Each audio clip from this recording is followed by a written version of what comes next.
जिन्दगीमा तपाईँ के गर्यो भने खुसी हुन्छ होला त भन्ने कुरा पत्ता लगाउनुहोस् है भाइ बहिनीहरू। अनि जे गर्यो भने खुसी हुन्छ जस्तो लाग्छ टक्क त्यसलाई समात्ने, अगाडि बढ्ने, अनि बढ्दाखेरि चाहिँ जिन्दगीमा चाहिँ त्यो दुखी हुने काम चाहिँ गर्ने। Every successful career begins with the right education, and the right choice begins at Reliance College.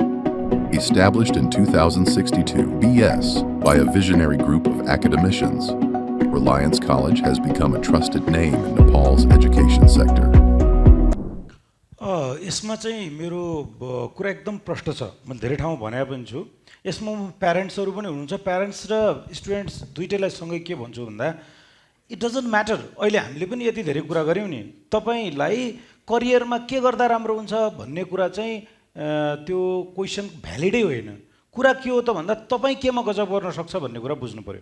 किन भन्दा हामी यहाँ भइरहेको सबै भाइ बहिनीहरूको फ्यामिली ब्याकग्राउन्ड फरक फरक छ, त्यो फ्यामिलीको फाइनेन्सियल ब्याकग्राउन्ड र ब्याकअप्सहरू फरक फरक छ, अनि आफ्नो फाइनेन्सियल ड्रिम पनि फरक फरक हुन्छ। कोही मान्छे ठुलो घर ठुलो गाडी एकदम गरेर खुसी हुन्छ, कोही मान्छे जोगी भएर खुसी भइरहेछ, ज्ञान मात्र बाँडेर खुसी भइरहेछ। कोही मान्छे पैसा बेपत्ता कमाएर खुसी भइरहेछ, कोही मान्छे चाहिँ समाजसेवा गरेर खुसी भइरहेछ। कोही मान्छे पैसा कमाएर पनि बेपत्ता दुखी छ, कोही मान्छे प्रधानमन्त्री भएर पनि दुखी छ, कोही मान्छे कार्यकर्ता भएर पनि खुसी छ। हेर्नुहोस् है, सो लाइफमा तपाईँले विचार गर्ने के हो त भन्दाखेरि तपाईँको फाइनेन्सियल ड्रिम कति हो त, मान्छेलाई कतिले सुखी बनाउने भन्ने कुरा हेर्नुहोस्। म तपाईँलाई भन्छु त, म from that level to this level छु। मैले सुरुमा जागिर खाँदाखेरि 4000 रुपियाँ तलब थियो। त्यो 4000 रुपियाँको तलब पनि मास्टर भएको हुनाले चौमासिक आउँथ्यो। दसैँको बेलामा त एक महिना दसैँ थप आएपछि 20,000 रुपियाँ। 20,000 रुपियाँ दैलेखको ठाउँमा मम्मीलाई लिएर दिएको त मम्मीले त गाउँै किन्नु होला जस्तो गर्नुभयो होइन। अब अहिले म अब तलब खानेमै गाली खाएको खाइजस् है, कति खायो लुट्यो ठग्यो भनेको छ, त्यो आफ्नै ठाउँमा छ। अहिले राम्रै तलब कमाइ कति हुन्छ होइन। अब त्यो हुँदाखेरि पनि अनेस्टली भन्दाखेरि अझै पनि पुगेको छैन कि, पुग्दैन। हेर्नुहोस्, यो पैसाले पनि पुग्दैन, पोजिसनले पनि पुग्दैन, अथोरिटीले पनि पुग्दैन।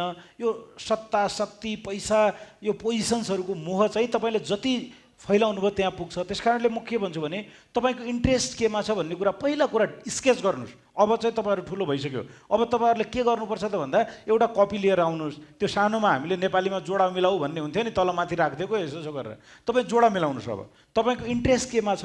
कोही मान्छे बोल्नुमा एकदम स्मार्ट हुन्छ, कोही मान्छे इन्ट्रोभर्ट हुन्छ, कोही मान्छे एक्सट्रोभर्ट हुन्छ। कसैको सेल्स स्किल एकदम राम्रो हुन्छ, कसैको चाहिँ एनालाइटिकल स्किल राम्रो हुन्छ।